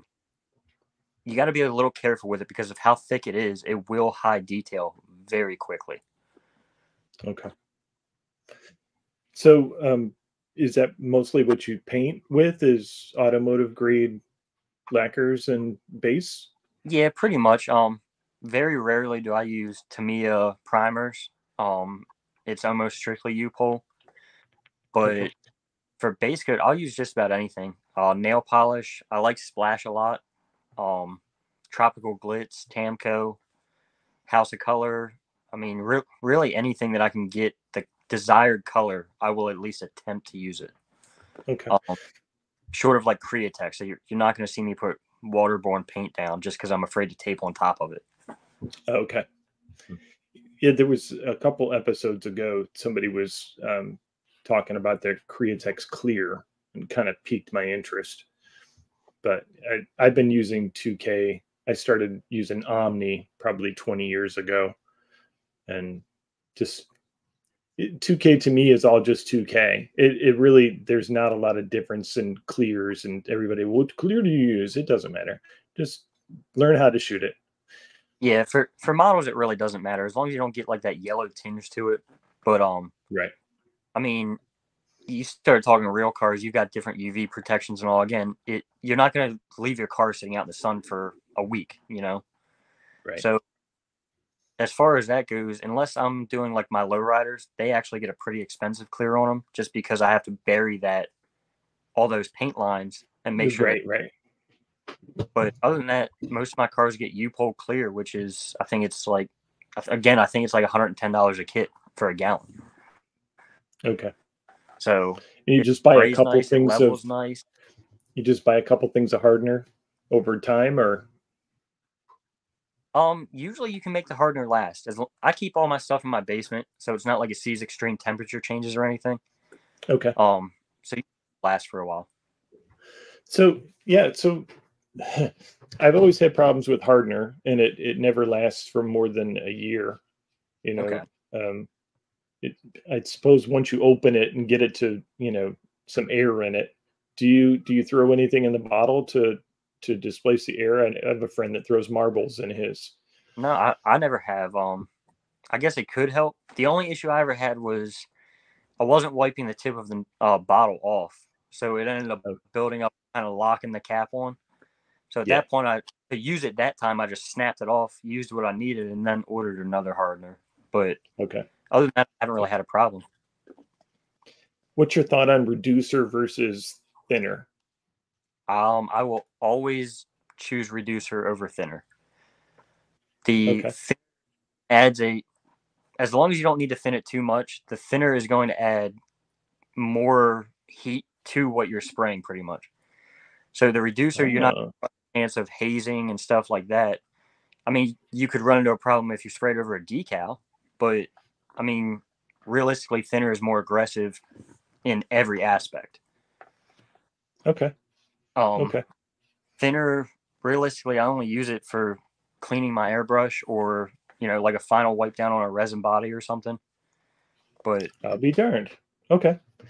I love Mr. Hobby leveling thinner. That stuff is like unicorn tears to me, but I've had a bottle of reducer. I just never thought of mixing that in with any paints. Yeah. Should I? You can. The thing I like about reducers is you can get it in multiple speeds, depending on what the temperature is and all that you're spraying in. So thinner, I can throw in a fast hardener or a fast reducer, and it's going to flash quickly so I can keep going. Okay. You know, summertime, I can slow it down and really give the paint time to lay out smooth, you know, so it really just, I feel it gives you a lot more control. Okay. Yeah. Yeah, I've been using the leveling thinner since it came out, and I thin everything with it. To me, acrylics, I'll throw some Mr. Hobby leveling thinner in it and shoot it as fine can be. But I know that it degrades the base quite a bit, and so yeah, I'd like to play with some reducer. Yeah, maybe so I can get a better base out of it. when it comes to like the Tamiya lacquers and stuff, I will just use lacquer thinner. I feel there's not really a better way to cut it. But you do run a chance of it getting hazy if like the humidity is up and stuff like that. So right. I'm in Ohio, so it does get humid here. yeah, I went to school in Ohio, Cleveland. Okay, yeah, it's where I'm near. Okay. Not to interrupt, but hey, it's Guy from Victoria, Australia. Look, we have international viewers tonight. Sorry, guys, I got a little geeked out on the automotive paint there. Let's talk about this this Nissan. No, that was good stuff. I mean, as somebody who foray of 2K, you know, right? It's good to hear. Tell us about this Nissan. The 300. Tell me about the Z32 here. So that was there's a builder that I respect a lot. His name's Chris Collar. I'm sure you guys probably saw his Dodge Hellcat at NNL East, the blue one. Yep. So he did that, and growing up, he was one of the guys that I looked up to, and we agreed that we each would give the other a kit to build, and when they were done, we would swap them. Well, he gave me that kit, so I ordered the Iceman 2JZ for it. I ordered Zoom on wheels and seats for it, and then I custom made the harness bar that you see back there. But when the car was done, the first shot I took it to, it ended up being photographed by Model Cars Magazine. So I went to Chris. I'm like, hey, I've never had a car in Model Cars Magazine. So if this makes it, like, I can't give it up. Like, I'll build you something else. It did end up making it. That and my Vega made it in the same issue. And I still have that one. So that one. Yeah, keep that one.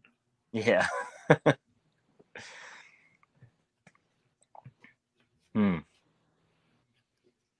Yeah, that one's got a fun story behind it.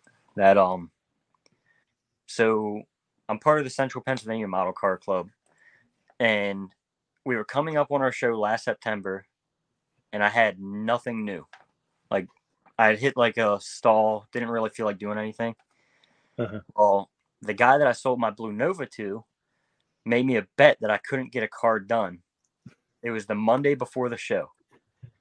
So I grabbed this kit. It was completely unstarted. And by Saturday morning, I was finishing it up on my way to the show. Wow. So that thing is completely box stock except for the hood and the engine. The hood was from Lexus on eBay, and then the engine was. But the paint was tropical glitz with U-Pole clear over it, and I mean, it really doesn't get any more basic than that. It's beautiful, though. Thank you. I like it. I think the audio cut out, but you said the engine looks like it's got a Hellcat motor in it. Is that 3D printed? Yeah, that's an Iceman engine, and then a Lexus hood. Nice. Joel must love you, man. You talk a lot about Iceman. So I built the funny story, the Chevy trophy truck that he did. Yeah, I saw that too. The yellow one, James. Yep.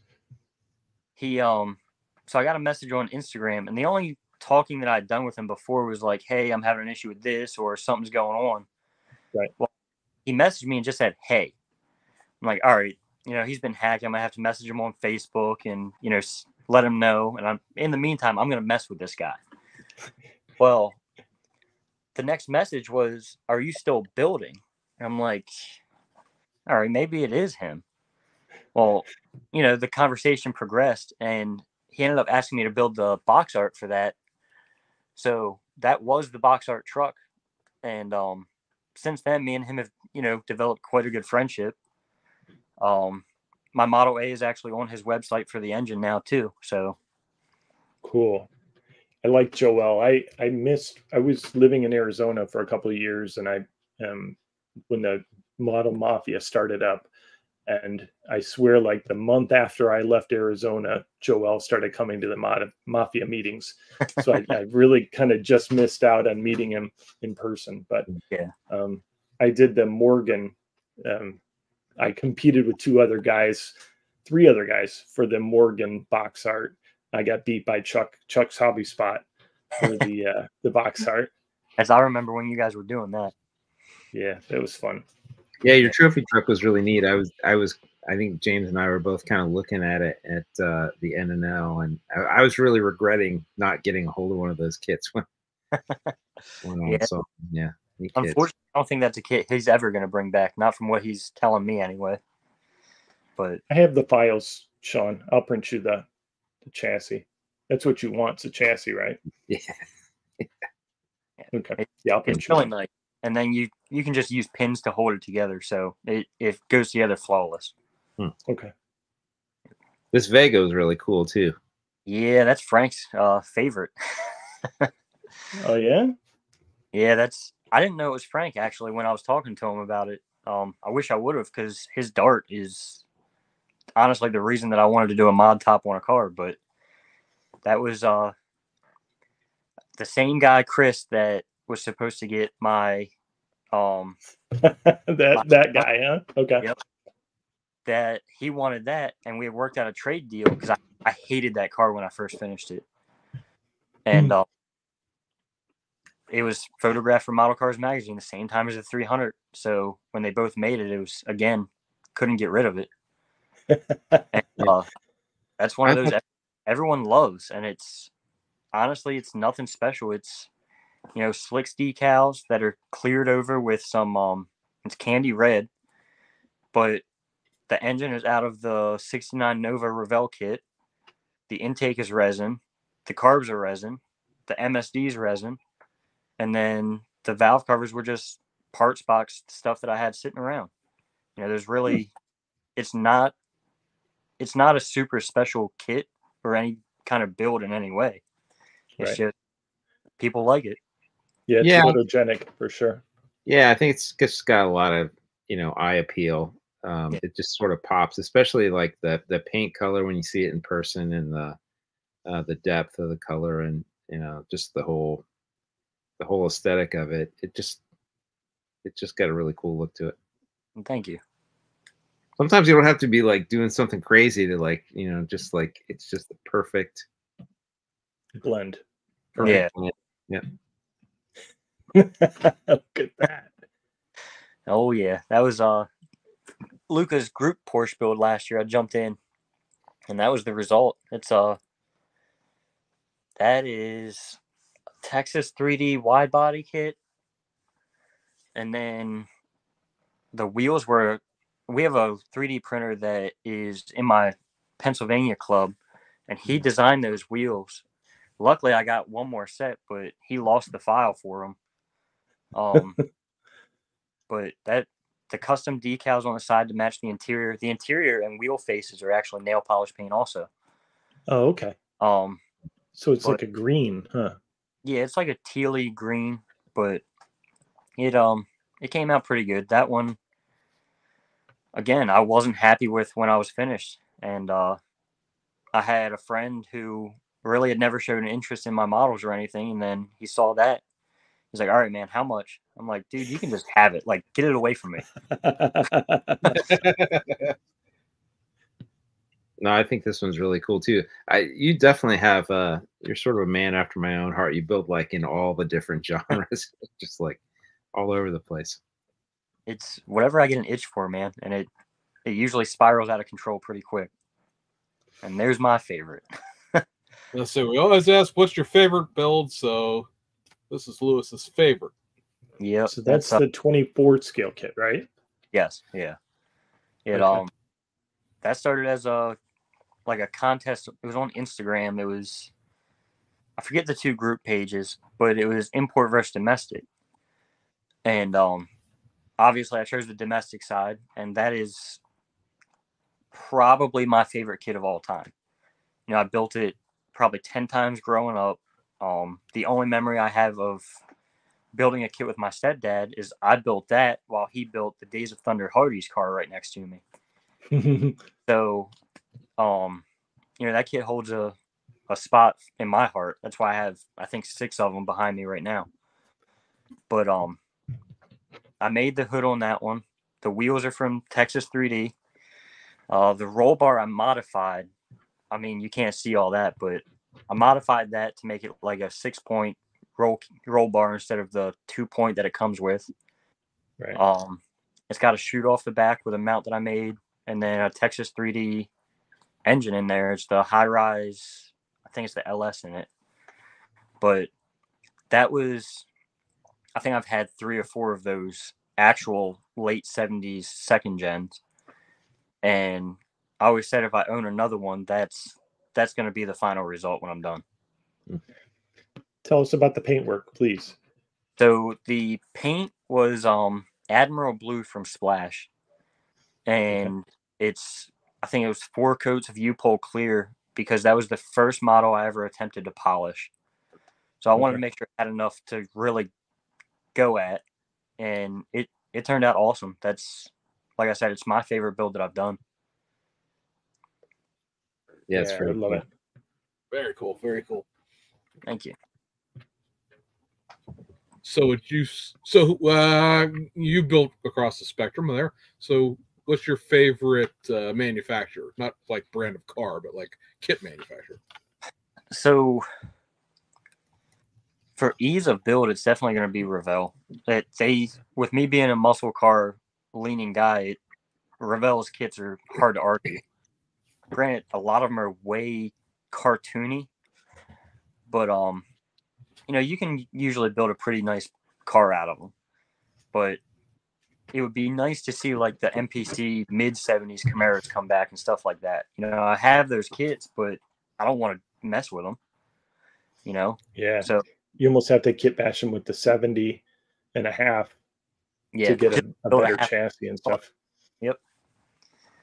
But yeah, if I had to pick one, it would just be Revell, just because the content that they put out is right up my alley. Nice. Frank here with favorite aspect of Lewis's paintwork is this clear has thin depth. It's a deep, rich luster that doesn't look like it was dipped in gloss. Have to agree with that. All the finish is very nice. Yeah. But that he's a professional car painter, Frank. What did you expect?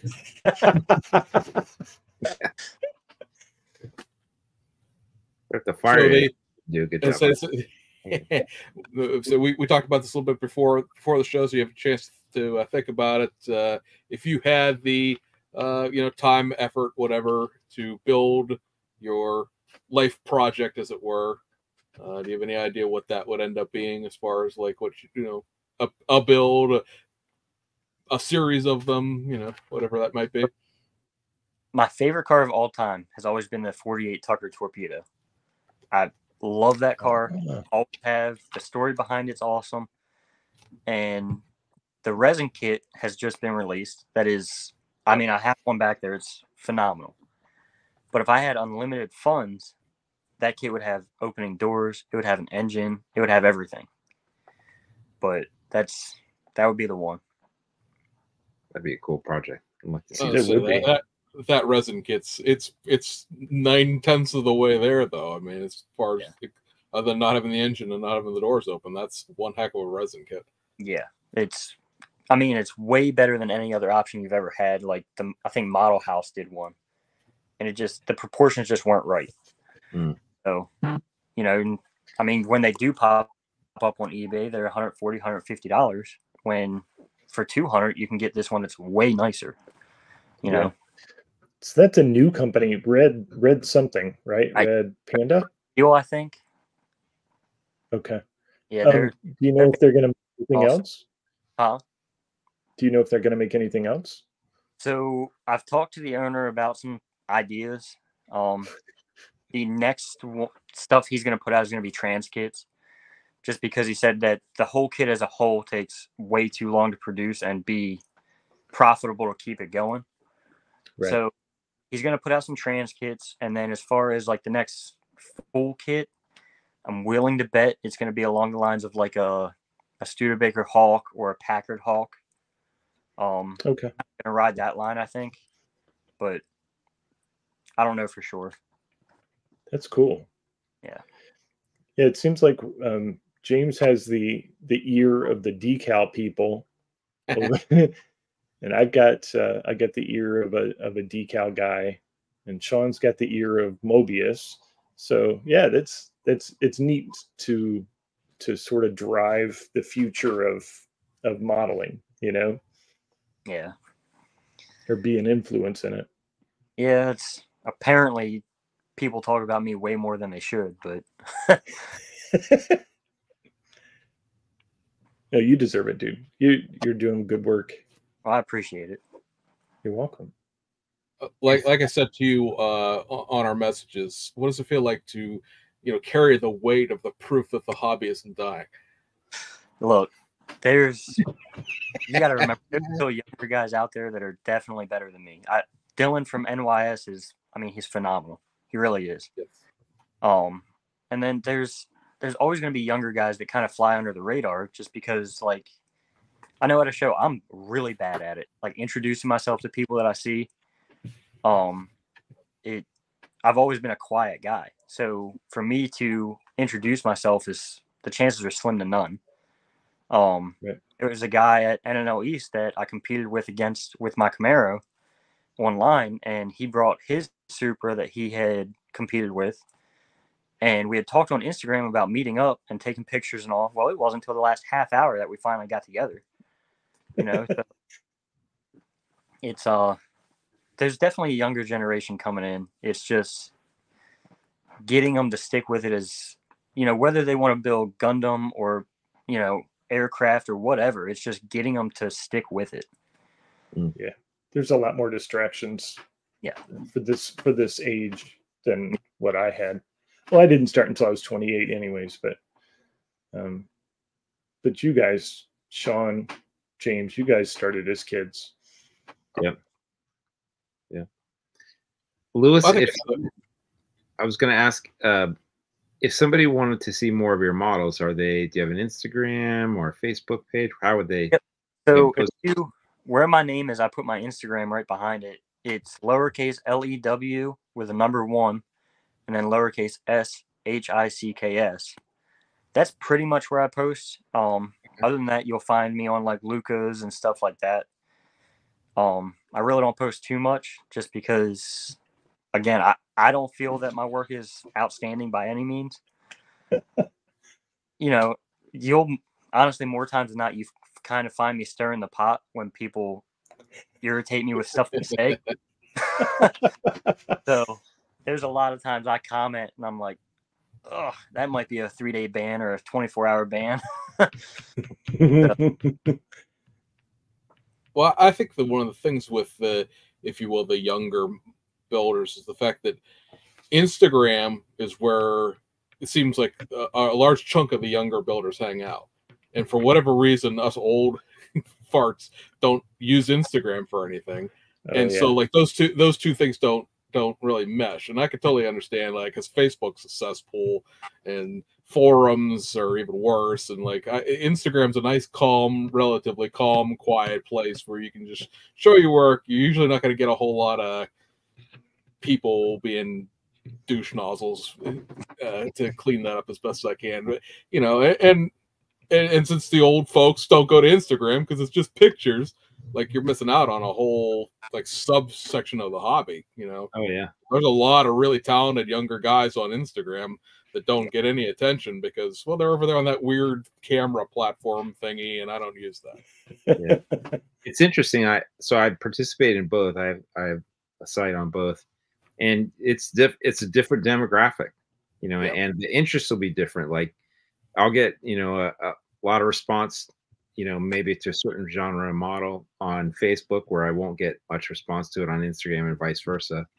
And I enjoy actually looking at both sites because I'll just see different things. Like to your point, I'm going to see maybe a lot more modern, maybe a lot more import stuff, the things that I think younger people want to build. And they'll, you know, they're doing different techniques and maybe trying new materials and new stuff that I didn't even know existed, you know.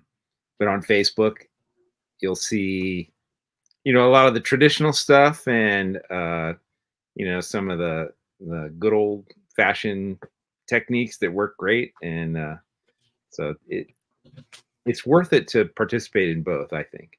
Yeah, I agree. Yeah, so on the screen here would be said Tucker. Oh yeah. I don't know if Sean has seen this. I know I showed it to Tester. Yeah, I since you guys shared it with me, I was unaware of it, and that kit looks awesome. That is cool. A phenomenal.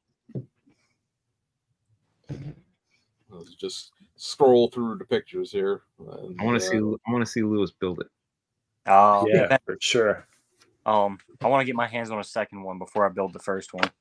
What color would you do it in? So that's a hard one because growing up, Waltz Blue was always my favorite, which was like the iconic Tucker color, right? Yeah. But when Rob Ida did the green one, I think it was Tucker 42. That green's gorgeous on it. The curves of the car highlight the green so well. So it would be blue or green, but finding the correct mix for the color is not easy at all. I've talked to Tucker's great grandson personally, and they don't even have accurate records. So I appreciate the research. Yeah, for sure. Well, he's relatively local. He's they're out of PA, so he was at the York NSRA show last year, and so I talked to him for probably about 20 minutes, and then, you know, he moved on his way. His hot rod was in the show and all that, so. Yeah. All right. So here's a question for you, Lewis. If you were going to do the Tucker, would you put a 2K clear on it, or would you sort of mute it a little bit so that it's not so ultra glossy? Nope. I would 2K it. Just for the simple fact that I would want to build the highest quality that I could. Like I get that in 48, you know, it was lacquer clear, but if you were to restore that car today, it would all be 2K. Right. You know, the car would be polished to an ultra gloss finish, all that, and it would go on to, you know, the contour shows and all that. Right. So that would be on par with where I would head with it. Okay. I know some people are so purist about, oh, you know, the cars weren't that shiny back then, blah, blah, blah, blah, blah. Yeah. Well, I mean, they weren't, but this is your interpretation of that vehicle. And right. I mean, you know me, I'll go crawl up a hill and die on it about clear coating over decals on race cars. But yeah, at the same time, you have to worry about your decals coming back off and everything else. But you brought it up, so I'm gonna ask you this question because it's always a fun one. Try to narrow it down to one thing. What's your pet peeve about social media? My pet peeve in modeling, not just in general, because we could go off on a whole other tangent about that. I think my pet peeve, other than people just giving bad advice that they don't have business giving, really is just people complaining about round 2 putting out these kits. You know, it's that that's coming up now that I can't afford an original Grumpy's Vega. I can't afford an original 64 Malibu. But with them coming back out, I can build as many as I want. And I don't worry about destroying an original kit. I don't worry about, you know, $150 price tag. You know, so I personally would like to see them come back out with the entire Pro Stock series. But yeah, we'll see. You know, that's usually when I feel I'm going to get a ban is I jump on someone about that. And, you know, this guy might be 70 years old with 4 of them in his basement and say, oh, I'll never pay that. But back then you paid it. You know, I don't get the chance to buy that kit for $3, you know? Right. So that's probably the big one for me anyway. I have a question for you, Lewis. Yep. I know you're great at paint jobs. What's the one modeling or aspect of modeling that you think you struggle with most? Interior. I'm sorry? Interiors. Interiors. Yep. That's the colors are always off in my opinion. And then just the textures that you try to capture with the paint. You know, trying to capture leather to a carpet, and you know, there's so much stuff going on there. Now, granted, I'm not going to see it all, but to me, it just bugs me if everything's not falling into place like I want it to. So interiors are definitely where I feel I struggle. What are you going to do about it? I have no idea. Yeah, what are you going to do about it? I'm just going to build all race cars, so I just paint the interior tin silver and be done. Black. So one of the things right. that was on a list of questions that Sean had come up with earlier, and it's one that I think we all liked when we saw this list, was tell us what your biggest modeling disaster was. Oh boy.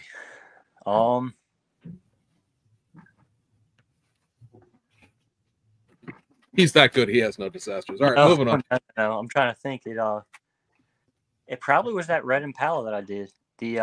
Those 59 and 60 Impalas don't want to fit together. The final assembly is horrible. Yeah. The interior doesn't fit up into it correctly. You have to shave the dash, and then the chassis doesn't fit up in there after that. So you have to shave the bottom of the interior pan. And the first time I went to assemble it, I like wrapped tape around it and like shot thin CA glue down the seam of the rocker.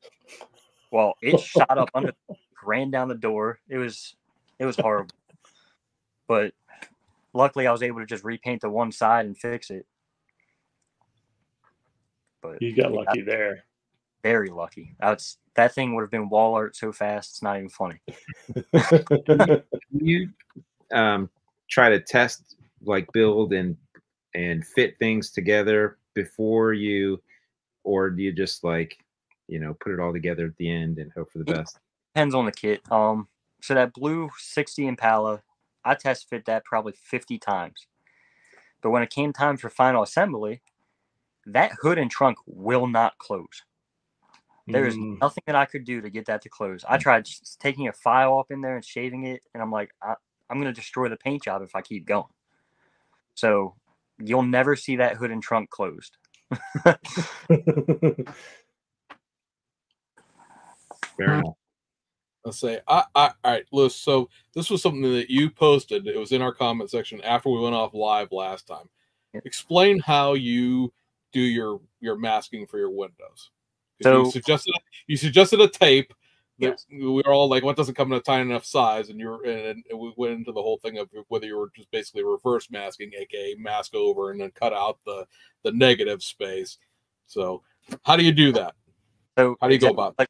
Exactly like you said, I have that tape in every size they offer it in. So I'll take usually 1 inch, lay it over the side windows, press it down with a Q-tip so that I can see exactly where I need to cut. And then I'll cut it out, burnish it back down. And then once I have that done to all 4 windows or the body trim, whatever I'm doing, I'll take the bigger tape and lay it over everything. That way I risk no overspray at all. And that tape is so low tack. I've put it right over base coat that was sprayed, 20 minutes ago, and it has never peeled paint back on me. So, what tape is this again? It's a FPS UTG tape. So it's a little, but it lasts, forever. I think I've had 3 rolls the whole time that I've been back to building. You'll have to put a link in the description of the video, please. got my interest. The best place to buy it is, at least in my opinion, is Paint Huffer Metal Flake. And if you go to their tapes, I believe it's the last one that they offer. It's like the last two, but it should be on there. FBS tape is pretty much all I use, except for I have Tamiya for, little stuff, but test fitting, stuff like that. Outside of that, I use the FBS red vinyl for all the lowrider stuff, and then that UTG tape because I like that low tackiness. If I don't have to risk that paint peeling back, I'm not going to. Okay. Very cool. It would be. We can get this to work real quick. This stuff right here. Yep, that's it. All right. Let's say it's $15, but you're getting 55 yards of it, so you can mask off half of a football field. I'm thinking that'll last for a minute or two, not counting the end zones. But so you just using a brand new blade on that to get your edges and stuff. Yep. So I have so many things that are like that, where like the space in between the mask on the windshield side of the A-pillar and the actual door side of the A-pillar is so narrow that like reverse masking, it seems like the easiest way to go about it without making a huge mess. Yeah, it's big for me on like those the LX Fox bodies because I paint slot car bodies too. So, if I can knock them out as fast as possible, that's all the better. Right. Yeah. Do you guys all paint the window trim by masking it and like spraying it? Does anybody use a brush? I brush paint that stuff. Sean. Hey, I mean, whatever works for you. I mean, I don't know. I guess I can just do it, relatively pull straight line. Either that or I use Sharpies. That seems to work well too. I can't use a paintbrush. I just can't. I never learned how to use a paintbrush. Seriously. I've always masked and airbrushed. Yes, I used toothpicks growing up, but that was usually pretty messy. I'll say I've used the Sharpies on the inside window trim, but I find that especially on clear, you can see that purple tint because Sharpies are black, right? Yeah, so. Right. Yeah, I would use it for more of the rubber trim around the inside of like the window frame or something like that. Wouldn't use it on it, but yeah, that's good. I mean, everybody, whatever works, right? It doesn't really, but it's always interesting to see. I'm like, oh, you guys do it that way. Oh, I hadn't even considered doing it that way. But yeah, it's cool. Very cool. All right, gentlemen, I believe we are at the 2-hour mark here. Thank you, Lewis, so much for joining us. Thank you guys for having me. It was fun. Yeah, it was great meeting you and hearing about your cars. Thanks, man. I'll pick your brain about paint. Great time. Yeah. Thanks for sharing your tips. Yeah, no problem. Thanks. Yeah, really appreciate you coming on and sharing with us. And that wasn't nearly as bad as you thought it was. Right?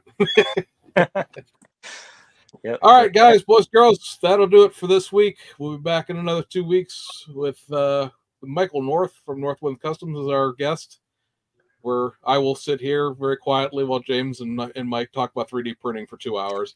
And that'll be that. That'll be what that one is if you want to go ahead and pre-plan the nap or the very intense interest, depending on how you feel about that. So anyway, guys, appreciate you watching, and we'll see you guys on the other side.